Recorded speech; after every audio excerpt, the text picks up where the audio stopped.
हम लोग yearly current affairs को कवर करेंगे। एक साल के करंट अफेयर्स को हम लोग यहाँ कवर कर रहे हैं, और ये 70वीं बीपीएससी जो आने वाली है, लगभग 15 से 20 दिन बचे हैं, उसमें ये सेशन आप लोगों को काफी बेनिफिशियल रहेगा, क्योंकि हम लोग यहाँ पे कवर करेंगे the Hindu press information bureau के और इंडियन एक्सप्रेस के न्यूज़पेपर को, उसके साथ साथ जो भी इंपॉर्टेंट मैगजीन्स आई है मार्केट में, जैसे कि प्रतियोगिता दर्पण हो गया, एडुटेरिया वगैरह हो गया, और उन सभी को एक साथ कंपाइल करके यहाँ हम लोग एग्जाम के पॉइंट ऑफ व्यू से क्वेश्चन को सेट करके यहाँ पे क्वेश्चन को लगाएंगे। जहां डिटेल की आवश्यकता होगी वहां भी हम लोग डिटेलिंग कवर करेंगे। तो चलिए बिना देरी किए स्टार्ट करते हैं।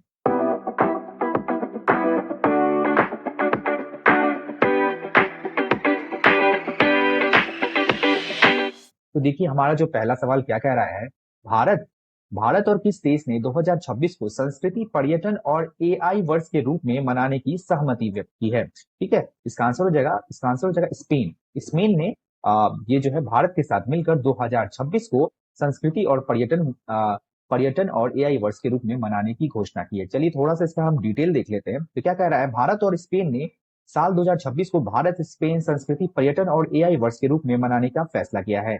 इस पहल का मकसद आपसी संस्कृति को बढ़ावा और पर्यटन को बढ़ावा देना है। ठीक है, तो चलिए आगे का लाइन कोई इंपॉर्टेंट नहीं है, चलिए आगे देखते हैं। नेक्स्ट सवाल है हमारा, जो देखिए इसमें एक चीज आपको हम लोग बता देना चाहते हैं। इसमें जो हम लोग कवर कर रहे हैं अक्टूबर, नवंबर और सितंबर के करंट अफेयर्स। ठीक है, ये 2024 को कवर करेंगे। ठीक, 2024 को कवर करने के बाद हम लोग यहाँ 2023 तक के नवंबर तक के इंपॉर्टेंट करंट अफेयर्स को कवर कर लेंगे।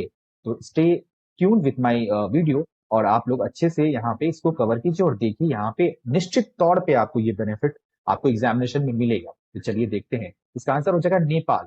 चलिए इसका मैंने क्वेश्चन नहीं बताया, माफ कीजिए। तो इसका क्वेश्चन कह रहा है, पढ़ते हैं, किस देश के द्वारा यह घोषणा की गई है कि 14 साल से कम वर्ष के बच्चों को सार्वजनिक अस्पतालों में निःशुल्क कैंसर उपचार का प्रावधान किया जाएगा? तो इसका आंसर हो जाएगा नेपाल। नेपाल जो है, ये 14 साल के जितने भी कम बच्चे रहेंगे, जो भी कम बच्चे रहेंगे नेपाल में, उसका जो है आपको निःशुल्क कैंसर का इलाज किया जाएगा। क्योंकि नेपाल जो है नेबरिंग कंट्रीज है, और बिहार में काफी बगल में है, इसलिए ये इंपॉर्टेंट होता है नेपाल का करंट अफेयर्स। ठीक है, तो यहाँ मैंने खासकर ये ध्यान रखा है कि एग्जाम के पर्सपेक्टिव से क्या इंपॉर्टेंट करंट अफेयर्स बन सकता है। तो चलिए यहाँ पे देखते हैं इसका डिटेल क्या कह रहा है। नेपाल ने नेपाल ने भारत में आने वाली मुख्य नदियां कौन से? अच्छा, यहाँ पे हम लोग नेपाल के बारे में जानते हैं। देखिए सबसे पहले, क्योंकि नेपाल बगल में है तो नेपाल इंपॉर्टेंट ऐसे भी हो जाता है। तो देखिए इसका क्या होगा, कोसी, गंडक, घाघरा और बागमती, ये 3 प्रमुख नदियां हैं। नेपाल में भारी बारिश होने के कारण कोसी बैराज में पानी छोड़ा जाता है, जिससे बिहार में बाढ़ आ जाती है।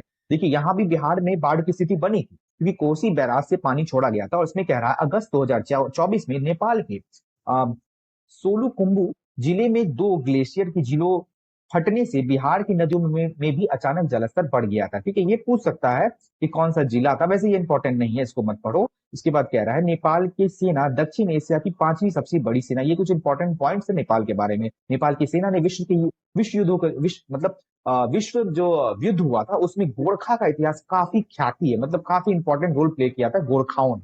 चलिए आगे बढ़ते हैं, आगे का क्वेश्चन क्या कह रहा है, कृषि अर्थशास्त्रियों का 32वां अंतर्राष्ट्रीय सम्मेलन कहाँ आयोजित किया गया? ठीक है, ये पूछ रहा है कहाँ आयोजित किया गया। नई दिल्ली में पूसा संस्थान 2 से 7 अगस्त को किया गया। तो चलिए यहाँ कुछ हम डिटेल पढ़ लेते हैं। कृषि अर्थशास्त्रियों का ये 32वां अंतर्राष्ट्रीय सम्मेलन था। कभी कभी पूछ सकता है कितनावा अंतर्राष्ट्रीय सम्मेलन, तो याद रखिएगा 32, जो कि 2 से 7 अगस्त 2024 को नई दिल्ली में। इस सम्मेलन का विषय, थीम कभी कभी पूछता है। दूसरा क्या कर रहा है, समन्वय कृषि खाद्य प्रणालियों की ओर परिवर्तन है। कृषि अर्थशास्त्रियों के अंतर्राष्ट्रीय संघ IAEE का प्रमुख सम्मेलन है। इसमें दुनिया भर के करीब 1000 सहकर्मी शामिल होते हैं। इस सम्मेलन का मकसद है कृषि अर्थशास्त्र के जरिए ग्रामीण आर्थिक और सामाजिक स्थितियों को बेहतर बनाना। चलिए आगे बढ़ते देश के पहले लेखकों का गांव का उद्घाटन किस राज्य में किया गया? इसका आंसर हो जाएगा उत्तराखंड। उत्तराखंड के बारे में थोड़ा हम यहाँ पे, राइटर्स विलेज क्या है देखिए। राइटर्स विलेज का उद्घाटन उत्तराखंड के मुख्यमंत्री 27 अक्टूबर को देहरादून के पास थानों में किया जाएगा। इसका उद्घाटन मतलब कर दिया गया है 23 अक्टूबर 2027। ये कुछ खास नहीं। चलिए आगे बढ़ते हैं। देखिए कुछ कुछ जो इंपॉर्टेंट नहीं होगा उसको हम लोग यहाँ से हटा देंगे। ठीक है, डिटेल में नहीं पढ़ना है उसका। जो इंपॉर्टेंट लग रहा है क्वेश्चन यहाँ से बनेगा, यार डेफिनेटली यहाँ से क्वेश्चन आएगा, यहाँ हम लोग यहाँ कवर कर लेंगे। चलिए, बेल्ट एंड रोड इनिशिएटिव, ये काफी इंपॉर्टेंट है। तो किस देश ने अस्वीकार कर दिया चाइना की बेल्ट एंड रोड इनिशिएटिव? थोड़ी देखते हैं, इसका ब्राजील ने अस्वीकार कर दिया। चलिए बेल्ट एंड रोड इनिशिएटिव के बारे में थोड़ा पढ़ते हैं। वन बेल्ट वन रोड, एक पट्टा एक सड़क, यानी कि चीन द्वारा प्रायोजित एक योजना है जिसमें पुराने सिल्क रोड के आधार पर एशिया, अफ्रीका, यूरोप के देशों को सैकड़ों सड़कों और रेल मार्गों से जोड़ा जाना है। ठीक है, इसमें क्या कह रहा है कि देखिए ये जो रेल मार्ग है, पहले जो पुराना सिल्क रूट था, ठीक है, उसमें क्या है, ये रेल मार्ग को जोड़ा जा रहा है, ये चाइना की one belt one one initiative, यानी कि वन बेल्ट वन रोड, इसमें यानी कि बेल्ट एंड रूट इनिशिएटिव है। इस विशाल परियोजना की शुरुआत 2013 में की गई थी, जिसका लक्ष्य वैश्विक व्यापार और बुनियादी ढांचे के विकास को नया आकार देना है। ऐसे पूछ सकता है आपको कि बेल्ट एंड रोड इनिशिएटिव जो है किस देश की है, तो याद रखिएगा चाइना की। चलिए, इसमें यही है क्वेश्चन। और पूछ सकता है कब स्टार्ट किया, 2013 में। आगे बढ़ते हैं। अगला क्वेश्चन देखते हैं। अगला क्वेश्चन कह रहा है, ये आपको इन्वायरमेंट से क्वेश्चन आ गया, हाल ही में भारत में बिजली उत्पादन के लिए पवन टरबाइन स्थापित करने वाला पहला टाइगर रिजर्व कौन सा बन गया है? इसका आंसर क्या हो जाएगा? इसका आंसर जो पेरियार टाइगर रिजर्व, जो कि केरला में है। इसका मतलब भारत में बिजली उत्पादन के लिए पवन टरबाइन का उपयोग किया जाएगा पेरियार टाइगर रिजर्व में। थोड़ा हम इसका डिटेल पढ़ते हैं। इसमें क्या कह रहा है, एक अग्रणी कदम उठाते हुए थेकडी में पेरियार टाइगर रिजर्व ने अपने जंगलों में वास्तविक समय निगरानी कैमरों और वाईफाई कनेक्टिविटी के लिए बिजली उत्पादन करने हेतु एक पवन टरबाइन स्थापित करेगा। ठीक है, मतलब वाईफाई कनेक्टिविटी को आसान करने के लिए, ठीक है, और जो है आपको जंगलों में जो समय का निगरानी करने, जैसे सीसीटीवी सर्विलेंस सबके लिए जो भी मेंटेनेंस होती है ना इस पेरियार रिजर्व में, उसके लिए ये आपको ये पवन टरबाइन का स्थापित करके बिजली उत्पादन करेगा। वो पहला ये राज्य हो गया, या पहला टाइगर रिजर्व हो गया है। चलिए अगला सवाल देखते हैं। अगला सवाल कह रहा है, हाल ही में किस देश ने न्यूजीलैंड में अंतरराष्ट्रीय शिक्षा सम्मेलन को संबोधित किया है?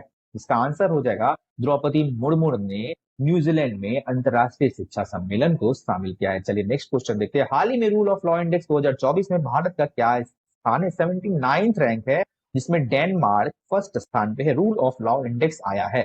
चलिए अब यहाँ पे थोड़ा सा हम देख लेते हैं। देखिए पहले नंबर पे डेनमार्क, नॉर्वे, फिनलैंड। आपको यहाँ पे 1 नंबर, 2 नंबर, 3 नंबर हो सकता है सीक्वेंस को एडजस्ट करने के लिए इसमें बोला जाए, तो आप ध्यान रखिएगा इसमें किस तरह से करना है। ठीक है, इसमें कह रहा है विश्व न्याय परियोजना का कानून का नियम सूचकांक दुनिया भर के देशों में कानूनों की अखंडता की जांच करता है। मतलब कानून सही ढंग से काम कर रहा है कि नहीं, उसके लिए ये जांच करता है। यह सूचकांक कानून के शासन की को परिभाषित करने।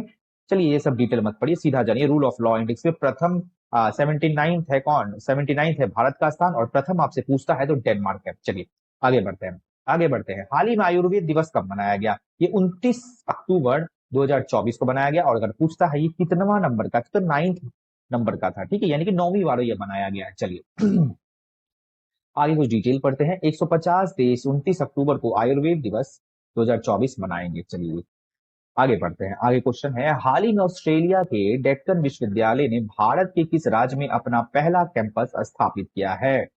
चलिए इसका आंसर हो जाएगा, 1 मिनट, हाँ इसका आंसर हो जाएगा गुजरात। गिफ्ट सिटी गुजरात का है। तो भारत में एक परिसर स्थापित करने वाला, इस तरह का परिसर स्थापित करने वाला पहला विदेशी विश्वविद्यालय ऑस्ट्रेलिया का डिकेन विश्वविद्यालय होगा। ठीक है, स्वायत्त परिसर Gujarat international financial tech city gift city में बनाया जाएगा। ये सब फालतू है, समझ पढ़ो, सीधा जानो। गिफ्ट सिटी में यह स्थापित करेगा डिकेन जो है, यानी कि डिकेन विश्वविद्यालय जो कि ऑस्ट्रेलिया का है, ये स्थापित करेगा। चलिए आगे बढ़ते हैं।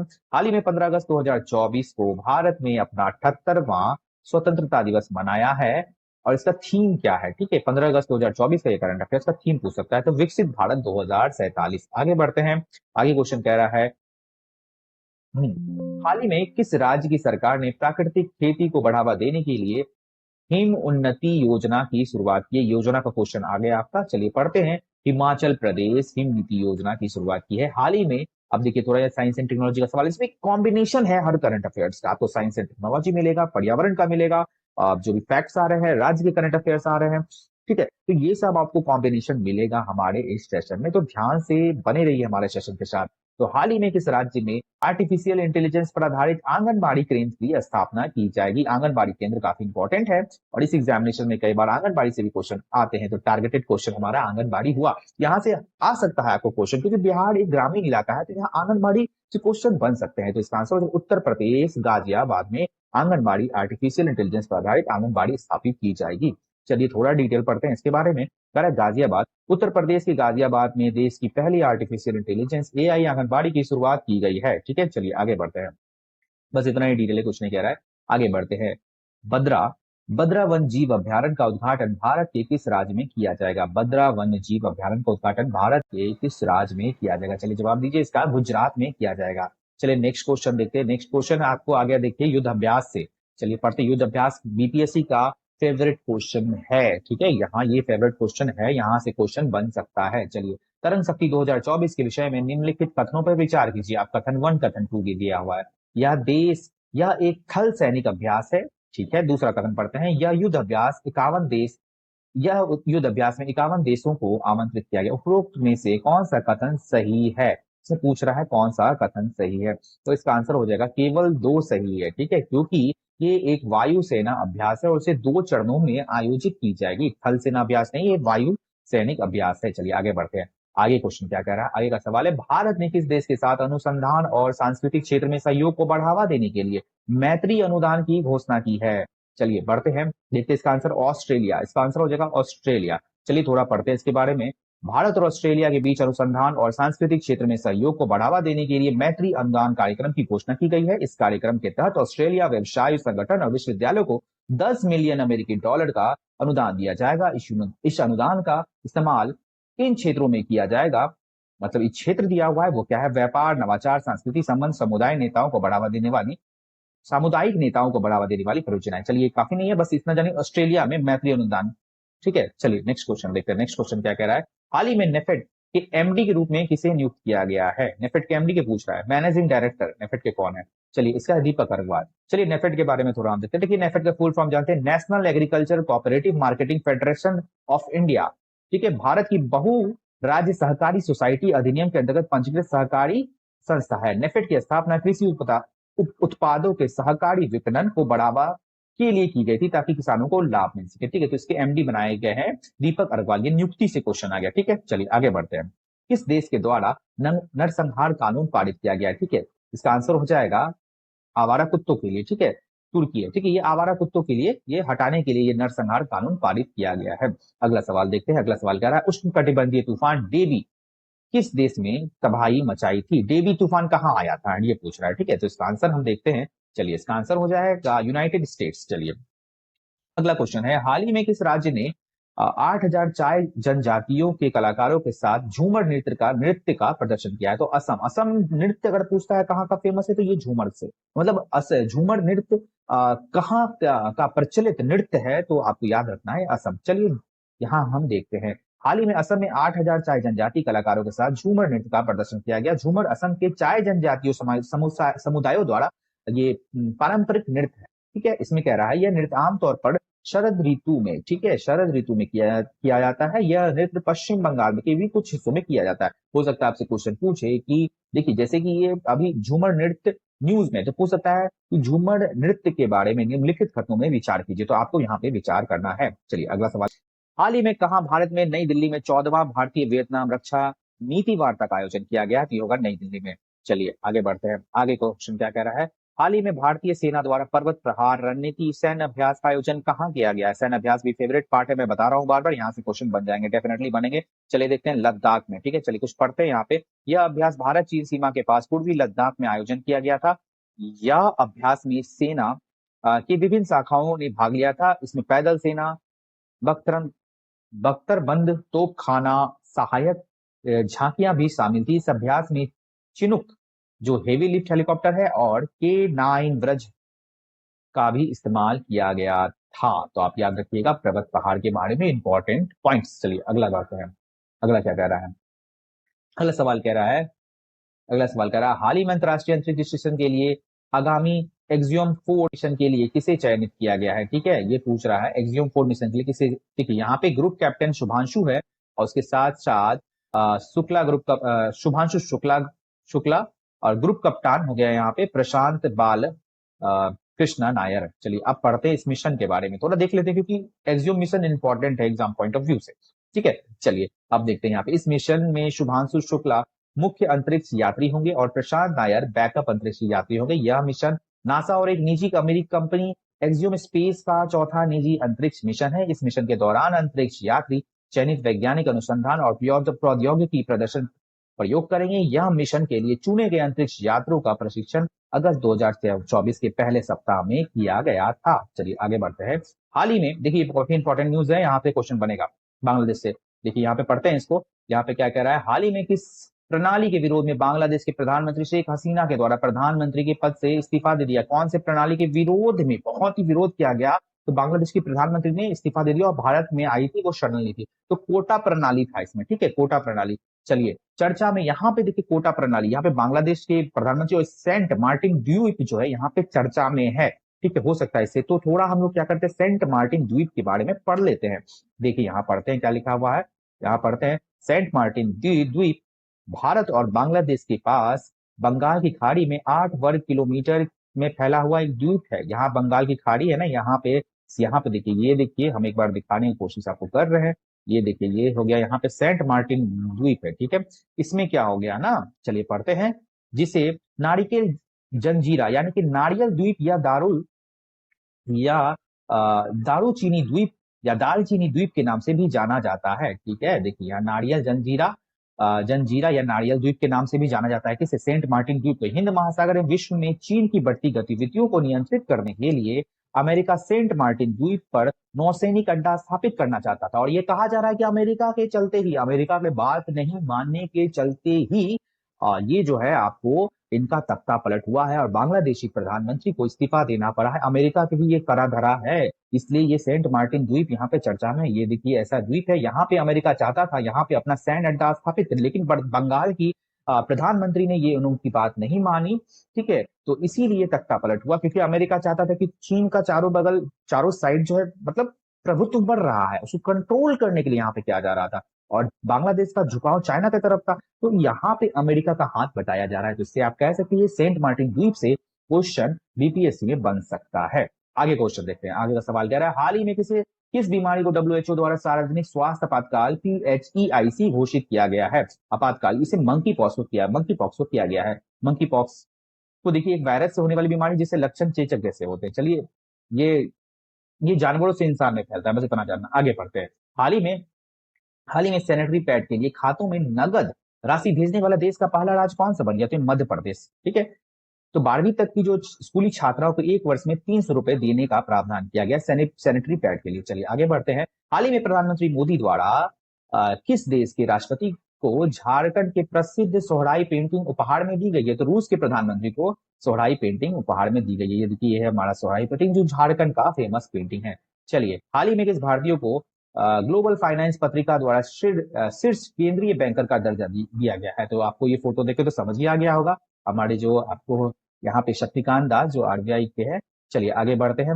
हाल ही में खेल मंत्रालय द्वारा कौन सा पुरस्कार को पूर्ण रूप से बंद कर दिया गया है? खेल मंत्रालय किस पुरस्कार को बंद कर दिया गया? ये आपको गेम से क्वेश्चन आ गया। Major Dhyan Chand lifetime achievement award. चलिए यहाँ थोड़ा पढ़ते हैं, इस थोड़ा डिटेल यहाँ पढ़ लेते हैं, जानकारी मिल जाएगी। खेल मंत्रालय ने ध्यानचंद लाइफ टाइम अचीवमेंट पुरस्कार को बंद कर दिया है। इसकी जगह अब अर्जुन लाइफ टाइम पुरस्कार, ये याद रखिएगा। हो सकता है इसकी जगह पे कौन सा स्टार्ट किया गया, तो अर्जुन लाइफ टाइम अचीवमेंट पुरस्कार को आपको किया गया है। साल 2022 में से शुरू किया गया था। यह पुरस्कार हॉकी के जादूगर मेजर ध्यानचंद के नाम पर था। हॉकी के जादूगर भी इनको कहा जाता है, तो याद रखना है मेजर ध्यानचंद को। इसे Olympic, para Olympic, Asian games और कॉमनवेल्थ गेम्स जैसे खेलों में हिस्सा लेने वाले खिलाड़ियों को दिया जाता था। याद रखिएगा, इंपॉर्टेंट है। चलिए ये भी देखिए इंपॉर्टेंट, क्योंकि टाटा जी का हाल ही में इनका निधन हो गया। बहुत ही दुखद बात है हमारे देश के लिए, पूरे विश्व के लिए भी। हाल ही में किसके द्वारा लिखित पुस्तक रतन टाटा ए लाइफ को प्रकाशित किया जाए? क्योंकि टाटा न्यूज में है तो हो सकता है करंट बन जाए, तो थॉमस मैथ्यू। चलिए आगे बढ़ते हैं, आगे का सवाल हम यहाँ पे पढ़ते हैं।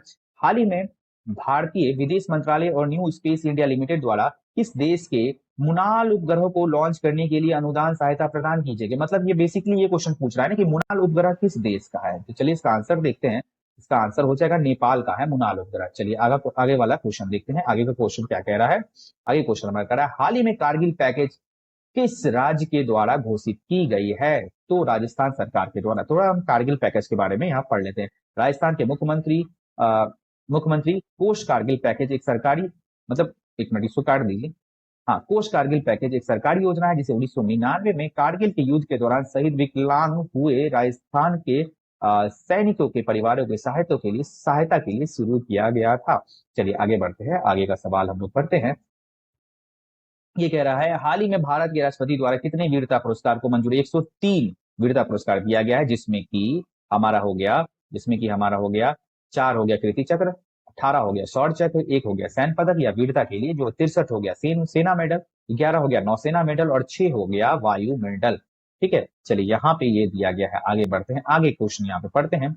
हाल ही में अगस्त 2024 में केंद्रीय शिक्षा मंत्रालय द्वारा नेशनल इंस्टीट्यूट रैंकिंग फ्रेमवर्क 2024 जारी किया गया। उपरोक्त कथन में से गलत कथन का चयन कीजिए। यहाँ ध्यान रखना है गलत या सही कह रहा है। कितनी बार होता है कि लोग यहाँ पे सही लिखा रहता है, गलत लिखा रहता है, लोग इसको सही समझ के टिक कर देते हैं। चलिए कथन करते। पहला कथन कह रहा है आईआईटी मद्रास को ओवरऑल कैटेगरी में प्रथम स्थान मिला। इस वर्ष देश के उच्च शिक्षण संस्थानों में 16 श्रेणियां में सूचीबद्ध किया गया था। और उसके बाद सी कह रहा है रिसर्च कैटेगरी में सिर्फ स्थान पर, मतलब शीर्ष स्थान पर बिहार है, शीर्ष स्थान पर बिहार है। चलिए इसका आंसर देखते हैं। इसका आंसर क्या हो जाएगा, सी, रिसर्च कैटेगरी में शीर्ष स्थान पर बंगलुरु है, मतलब फर्स्ट रैंक पर जो है यहाँ पे बंगलुरु है। चलिए यहाँ पे हो जाएगा शीर्ष मतलब फर्स्ट। ठीक है, चलिए आगे बढ़ते हैं, आगे का सवाल देखते हैं यहाँ पे क्या कह रहा है। चलिए हाल ही में केंद्रीय पर्यावरण मंत्री पर्यावरण मंत्री हमारे भूपेंद्र यादव द्वारा भारत के किन नए रामसर स्थलीय पक्षी अभ्यारण्य की घोषणा की है, तो इसका आंसर हो जाएगा 2। ठीक है, यहाँ पे 2 है। चलिए पढ़ते हैं ये कौन कौन है। नजरायन पक्षी अभ्यारण्य जो कि तमिलनाडु में है, काजू वेली पक्षी अभ्यारण्य जो कि तमिलनाडु में है, ये भी तमिलनाडु में है। और उसके बाद तवा जलाशय मध्य प्रदेश में। ठीक है, ये 3 जो है ना, ये 3 जो है आपको नया रामसर स्थल पक्षी अभ्यारण्य की घोषणा की गई। याद रखिएगा, मैच द फॉलोइंग में पूछ सकता है कि ये कहाँ है। ठीक है, चलिए आगे बढ़ते हैं। टोटल अभी भारत पे है 85। चलिए आगे क्वेश्चन देखते हैं, आगे का सवाल क्या कह रहा है। हाल ही में नई दिल्ली में आयोजित यूनेस्को की विश्व धरोहर समिति के 46वीं सत्र में दुनिया भर के कितने विरासत स्थलों को यूनेस्को यूएनईएससीओ की सूची में शामिल किया गया है। विश्व धरोहर की सूची में थी, हमको 24 नए विरासत स्थल को शामिल किया गया, जो यहाँ पर लिस्ट है, आप यहाँ पे देख सकते हैं। चलिए नेक्स्ट क्वेश्चन देखते हैं। नेक्स्ट क्वेश्चन कह रहा है हाल ही में राष्ट्रीय हिंदी विज्ञान सम्मेलन 2024 का आयोजन कहाँ किया जाएगा। ठीक है, तो ये एमपी के भोपाल में किया जाएगा। चलिए थोड़ा सा यहाँ पर डिटेल हम लोग पढ़ लेते हैं। इस सम्मेलन का विषय था अमृत काल में राष्ट्रीय वैज्ञानिक चेतना का उन्नयन, मतलब यहाँ पे थीम पूछ सकता है आपसे। ठीक है, उसके बाद कह रहा है इस सम्मेलन में विज्ञान प्रौद्योगिकी आयुर्वेद इंजीनियरिंग विज्ञान संचार जैसे विषयों पर 6 सत्र आयोजित किए जाएंगे। चलिए अगला बढ़ते हैं। अगला क्वेश्चन कह रहा है, देखिए थोड़ा वीडियो लंबा हो रहा है, बट स्टिल अगर आपको ईयरली करंट अफेयर्स कवर करना है तो ये आपको देखना ही होगा, अंत तक वीडियो देखना ही होगा। ठीक है, इसमें आप हार नहीं मानिए, देखते रहिए, इससे डेफिनेटली क्वेश्चन आएगा। चलिए देखते हैं। हाल ही में 26 अक्टूबर 2024 को एशिया स्वच्छ ऊर्जा सम्मेलन 2024 का आयोजन कहाँ किया गया है। इसका आंसर देखते हैं। इसका आंसर हो जाएगा सिंगापुर। चलिए इसके बारे में थोड़ा सा हम पढ़ते हैं। एशिया में स्वच्छ ऊर्जा प्रौद्योगिकी नीति और वित्त के लिए एक प्रमुख योजना है। इस सम्मेलन में एशिया के स्वच्छ ऊर्जा को बढ़ावा देने के लिए विशेषज्ञों, नव प्रवर्तकों और नीति निर्माताओं को एक मंच प्रदान करना है। चलिए आगे बढ़ते हैं। आगे का सवाल है, यहाँ पे थोड़ा देखिए पढ़ते हैं। मेटा और इंडिया एआई किस आईआईटी में सेंटर फॉर जनरेटिव एआई सृजन, यहाँ पे सृजन याद रखना है, सृजन का अनावरण किया है, तो आईआईटी जोधपुर में। चलिए आगे बढ़ते हैं। विश्व स्तनपान दिवस कब मनाया गया, सप्ताह कब मनाया गया, तो 1 से 7 अगस्त को मनाया गया। थीम क्या थी अगर आपसे पूछता है, तो अंतर को कम करना, सभी के लिए स्तनपान को समर्थन देना। चलिए आगे बढ़ते हैं। देखिए क्या होगा ना, पार्ट वाइज आएगा, हम लोग दूसरा पार्ट भी इसका बहुत जल्द लाने वाले हैं, थोड़ा टाइम लग रहा है बट स्टिल आपको यहाँ पे कवर करना होगा। हाल ही में स्वच्छ भारत मिशन 2.0 के तहत भारत के 8 राज्यों में ठोस अपशिष्ट प्रबंधन के लिए एशियाई विकास बैंक ने कितने मिलियन डॉलर की घोषणा की है, तो ये पूछ रहा है कितने, तो 200 मिलियन डॉलर का घोषणा किया गया है। चलिए नेक्स्ट क्वेश्चन देखते हैं। हाल ही में प्रशिक्षित एवं प्रशिक्षण योजना का उद्देश्य क्या है। हाल ही में मतलब जारी प्रशिक्षित राष्ट्रीय प्रशिक्षित एवं प्रशिक्षण योजना का उद्देश्य क्या है। ठीक है, इसमें उद्देश्य पूछ रहा है, जिसका उद्देश्य हो जाएगा आईआईटी सी निर्माण आदि विभिन्न क्षेत्रों में युवा स्नातकों के लिए रोजगार कौशल बढ़ाना। चलिए, और ये केंद्रीय योजना है। चलिए एक सवाल पढ़ते हैं। कौन सा देश कोयले विद्युत उत्पादन को बंद करने वाला पहला देश बन गया है, तो यूके बन गया है कोयले से विद्युत उत्पादन बंद करने वाला। फीफा रैंकिंग 2024 में कौन सा शीर्ष पर रहा, तो अर्जेंटीना रहा है। चलिए नेक्स्ट क्वेश्चन देखते हैं। नेक्स्ट सवाल क्या कह रहा है। हाल ही में भारत सरकार द्वारा किस राज्य के किन 2 स्थानों को मोर अभ्यारण्य घोषित किया गया है, तो चलिए यहाँ पे देखते हैं। ये है अदिचूचनगिरी कर्नाटक में है, और जो चुलनुआरगिरी जो कि केरल में है। आगे सवाल देखते हैं, सफल परीक्षण चक्र किसके द्वारा शुरुआत की गई थी? ये सीबीएसई के द्वारा शुरुआत किया गया है। हाल ही में कौन सा स्टार्टअप भारत की यूनिकॉर्न कंपनियों में शामिल होने का गौरव किया है? तो ये रैपिडो है। 120 मिलियन डॉलर का उनका फंड है। चलिए आगे नेक्स्ट सवाल देखते हैं। नेक्स्ट सवाल कर रहा है, हाल ही में जारी एक रिपोर्ट के अनुसार वित्त वर्ष 2023-24 में भारत दुनिया में एल्यूमिनियम उत्पादन करने में कितने नंबर पर है? भारत का ये रैंकिंग पूछ रहा है, जिसका रैंक हो जाएगा सेकंड नंबर पे आ गया। तो इसी के साथ हम लोग का ये पहला करंट अफेयर्स यहाँ पे कवर हो चुका है। उम्मीद करते हैं आपको ये सेशन पसंद आ रहा होगा। सेशन पसंद आ रहा तो प्लीज सब्सक्राइब करें हमारे चैनल को और इसी तरह बने रहें। चलिए, थैंक यू सो मच।